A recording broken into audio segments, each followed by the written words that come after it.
We want to get as many Arsenal fans on with us this morning as we possibly can. This situation about the ball, no name in this message. Hi guys, I'm a Newcastle fan and I'm no football genius, but I'm positive we played with the same ball as Arsenal last night. Yeah, you did. I mean, Stuart's an Arsenal fan. Stuart, good morning. Danny's with Simon and myself. And you're first up. What do you want to say? Hi, Jim, Simon, Danny. Good morning. Terrific Good morning. show as always. Thanks, Stuart. You were there last night, mate. I was there, yeah. A couple of points I would just like to mention. Number one, Arteta. He has brought this on himself massively in terms of our squad size. He's invested over the last couple of seasons on primarily our defence and our midfield. He hasn't purchased a striker. He got rid of all of our strikers. He got rid of Lacazette, got rid of Aubameyang, got rid of Balogun, got rid of Eddie Nketiah. So you get rid of 4 centre-forwards. You then replace him with Kai Havertz, who, no disrespect, is not a centre-forward. He's a makeshift at best. Correct. He played half an hour last night on the right wing when you got Raheem Sterling on the bench who didn't even come on. But that aside, this is his fault. The fact that he hasn't invested in the squad properly, hasn't invested funds in the attacking areas. He was too reliant on Saka, and the fact that his injury record was second to none. He just never got injured. He just played all the time. And all of a sudden, he's out. There goes our main goal. So to answer my question then, Stuart, and I think Danny's going to come in this, is Arteta's project in danger of fizzling out again? Well, from my perspective, and I was saying to Arsenal fans last night on the way home, if I was him, I would write off the second leg. I would write off the FA Cup match against Man U at the weekend and prioritise getting the players that we've got, the limited squad players that we have, fully fit, because obviously a number of them have just overcome illness and are having to play probably when they're not fully fit. They're not right. But forget about Man U. He needs a trophy, Stuart. He needs a trophy. Let him finish. But I would say we have got a better chance. We've got a couple more matches in the Champions League. It's vital that we finish in a good position in that top 8 where we've got ourselves at the moment. I like the point you make, Stuart. Danny, pick up what Stuart's saying there. Well, I think it's a really good call, and I was surprised when I saw so many leave. You know, Nketiah was a great example of somebody who last season came in at times and filled a hole and scored some goals for you. And people, obviously, they were saying he's not going to be this and not going to be that, but he's a striker. And he came in and scored goals. You know, he did all right. He might not be the long term, but you need squad players. So he makes some good points on the striker, especially the ones he's got. And I'm half tempted to agree with. I don't mean write off as in play all the kids or anything in the semi-final second leg, but I think getting your best players fit and ready for the bigger games is I'm not against that. I think the Champions League and Premier League is where Arteta's going to be judged, not the League Cup. Sure. Just before you go, have you given up in the second leg? He probably won't. I think Arteta is that stubborn. I would prefer us. Yeah, I don't think we're going to beat Newcastle by 3 goals at St James's Park, especially the way that we're playing at the moment.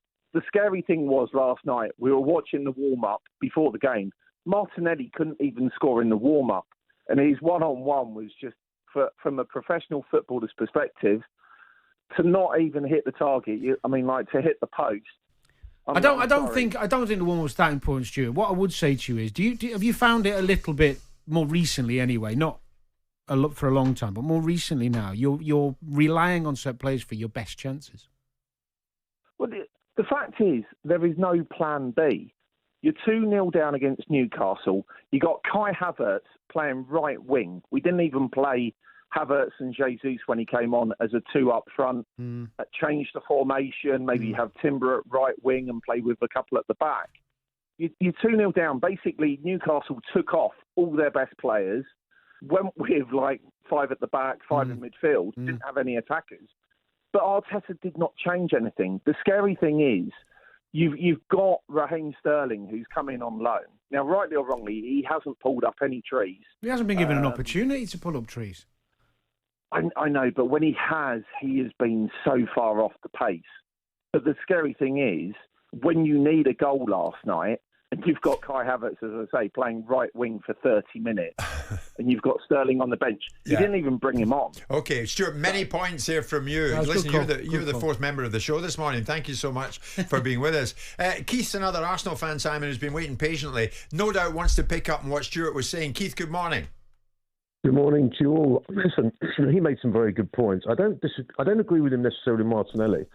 I can't understand why he doesn't play that guy down the middle. You can see when he gets put a through ball, his pace one-on-one is fantastic. He was unlucky to hit the post, and we've seen it a number of times. When he's in that position, he's a real threat. His production on the left isn't probably as good as what he can do in the build-up. That is a question mark for me. We haven't got cover for Saka. And, of course, the guy before me is absolutely correct. I said to you guys a few months ago when Arteta signed his contract, when I came on and discussed that with you, I said, look, Arteta has to win trophies.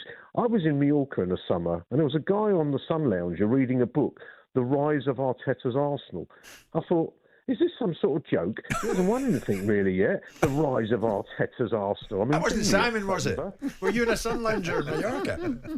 Okay, no, all right. Honestly, it was a joke. Arsenal need to invest, I believe, in 2 or 3 players in attacking positions, and then I think we can be an elite side. We've got the makings of a fantastic. It's a lot to team ask, there, really. Keith, in January, isn't it? Yeah. Well, one's not a lot to ask. But I mean, there's also, you have to also bring in the component parts of the selection process that enables Arteta to make the decisions that he makes.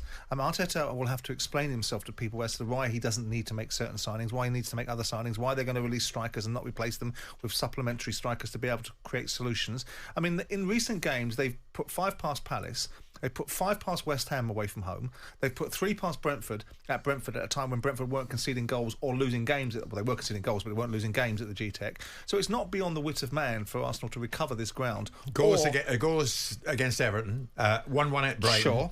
Sure, absolutely. But I mean, Everton are a difficult side to break down, as a lot of teams are finding out. Yeah. And Brighton are no mugs. So I think the general feeling sounds like that, and I tend to agree. Actually, is that a high quality forward in the ranks of what they've already got is going to benefit them. Yeah. But we've been saying that for 2 years. We've been saying. But I haven't agreed last season. I didn't think they needed last season. Everyone was saying it a year ago. How long have we been saying about Chelsea now that they needed a centre forward? But I didn't think they needed last season. Yeah, sure. Listen, let's finish with Clive, who's been waiting patiently. Clive, good morning. Big Arsenal fan. What's your take on it? Where are you going at the moment? Well, I mean, both guys before we made some really good points. I think last night, if Martinelli had scored, I think it may have changed the game, and we perhaps would have got on to win it. Arteta's done a great job. It is a frustration that he hasn't done what everyone could probably see we need to do and go and buy that elite striker. News in the summer was he tried to get Sesko. He's the one he wanted, but the lad wouldn't come. He wanted to stay in Germany. So maybe that's where he then failed by not then going back to a second choice of a striker. But they're hard to get, aren't they, guys? You can't just exactly. Well, they are and they aren't when you think about. I know what you mean, but at this time, Dan. At this time, but when you think of, and I mean, Osimhen ended up leaving Napoli and then ended up going on loan to Turkey. Yes, proven goal scorer, quick, strong. I mean, I know he might not fan. I'm just naming one, but there's probably 5 or 6 you can. Are you truly up against it in the second leg, Clive? I think Stuart's got a valid point. I said to the guys on our WhatsApp group last night, I said, look, I think we should can the second leg, potentially can the game against Man United on Sunday, even though I'll be there and I want to like us to beat Man United, but it's more important that we do well in the league and the Champions League. I really thought this year was our year in the league. It's just a bit of a frustration. You can say injuries, strange refereeing decisions. I know that's a mute point possibly, but it's been a tough year, and we're not coming out of it well at the moment. But, yeah. I think there's a lot of football still to play. Yeah, there is. Clive. You're dead right. The ball might be different, but it's definitely not burst. Jim White and Simon Jordan. Monday to Friday mornings from 10 on AM, on DAB, via the talkSPORT app and on your smart speaker. talkSPORT.